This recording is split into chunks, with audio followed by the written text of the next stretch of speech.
दर्शक भी नमस्कार, मैं हूं आचार्य रामकृष्ण शास्त्री और आपका प्रिय यूट्यूब चैनल एस्ट्रोलॉजर एक्सपर्ट में आपका स्वागत है।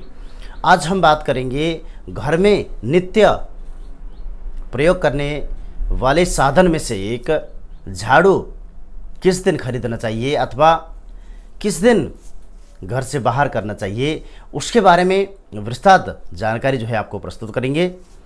झाड़ू एक लक्ष्मी के रूप में हम घर के अंदर प्रवेश कराते हैं और एक लक्ष्मी का स्वरूप मानते हुए हम प्रतिदिन प्रातः घर में झाड़ू अथवा पोछा लगाने का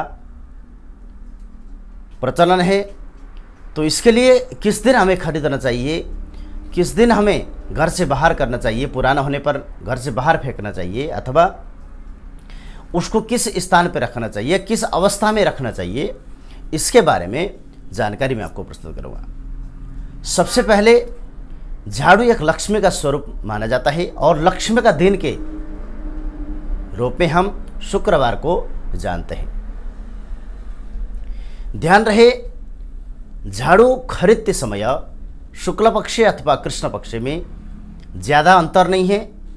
आप कोई सा भी शुक्रवार के दिन आप झाड़ू खरीद सकते हैं। झाड़ू खरीदने के लिए ध्यान रहे, अमावस्या अथवा पूर्णिमा का दिन नहीं होना चाहिए। इनके अलावा त्रयोदशी तिथि और शुक्रवार का दिन है तो ये सबसे अच्छा माना जाता है। सप्तमी तिथि और शुक्रवार ये भी परम अच्छा माना जाता है।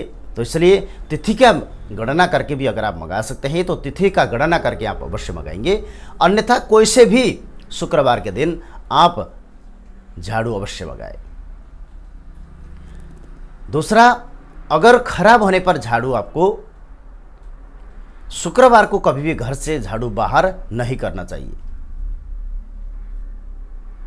शुक्रवार आप परचेज नहीं कर पा रहे हैं तो सोमवार के दिन भी आप झाड़ू अवश्य परचेज कर सकते हैं। दरिद्रता दूर करने के लिए शनिवार अथवा मंगलवार को झाड़ू घर से बाहर आप अवश्य निकाल सकते हैं। झाड़ू खरीद करके लाने के बाद जो नित्य आप झाड़ू अथवा पोछा लगाते हैं घर में, उनको बाहर से आने जाने वाले अथवा घर से कोई भी व्यक्ति किसी कार्य के लिए जाता है तो उस समय झाड़ू नहीं दिखाई देना चाहिए।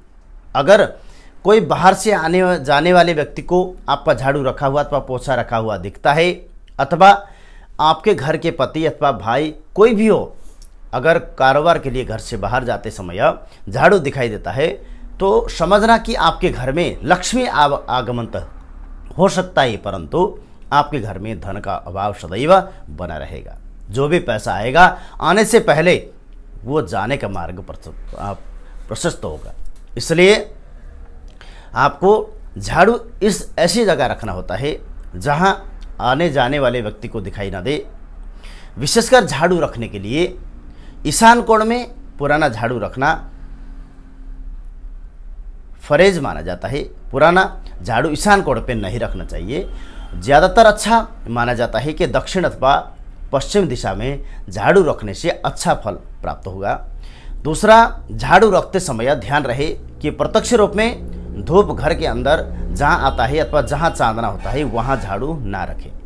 हो सकता है गिल्ला होने पर अथवा कुछ समय आप धूप में रखने के बाद वहां ले जाकर आप रख सकते हैं, परंतु जहां रखेंगे वहां उजाला नहीं होना चाहिए। अंधेरी जगह में ही अगर आप रखेंगे तो उस झाड़ू के प्रभाव से आपके घर में सदैव समृद्धशाली योग बना रहेगा। क्योंकि झाड़ू जितना शुद्ध होगा, जितना समृद्धशाली होगा, उतना ही जब आप घर में चारों तरफ डुलाएंगे तो उससे आपको घर में लक्ष्मी आगमन के साथ में कार्य वृद्धि के लिए आपको सूचांक होगा।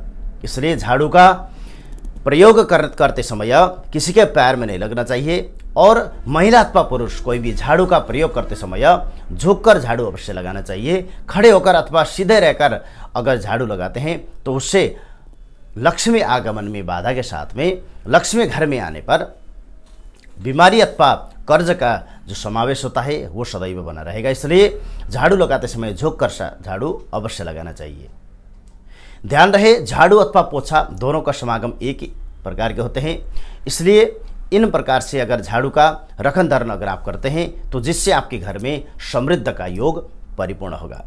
ध्यान रहे, अगर आप झाड़ू लगाते समय झाड़ू टूट जाता है अथवा उनमें से सिंक निकलता है तो वो आपको हाथ से लेकर फेंकना नहीं चाहिए। उसे सही तरीके से उसी के अंदर पिरो दें या फिर सही तरीके से अलग रखें। मंगलवार अथवा शनिवार को उसे घर से बाहर आप कहीं भी डाल सकते हैं। ध्यान रहे, झाड़ू, अगर आपका घर का झाड़ू कहीं बाहर आप छोड़ने पर कोई ले उठाकर अगर लेके जाकर अपने घर में वो झाड़ू लगाना लगता है तो आपके घर की समृद्धि उसके साथ चला जाएगा। इसलिए झाड़ू जहाँ भी आप विसर्जन करेंगे वो शुद्ध और ऐसी जगह विसर्जन करना है कि चाहे किसी दूसरा व्यक्ति उसको प्रयोग ना करे। ये चीज़ आप लोगों को ध्यान रखना है। और लक्ष्मी के स्वरूप माना जाता है झाड़ू को, इसलिए आप इनको सुसज्जित तरीके से आप रखकर अपना कार्य निरंतर बनाते रहें। जो भी समस्या है आप कमेंट्स के माध्यम से ज़रूर हमें कमेंट्स कर सकते हो। हरिओम।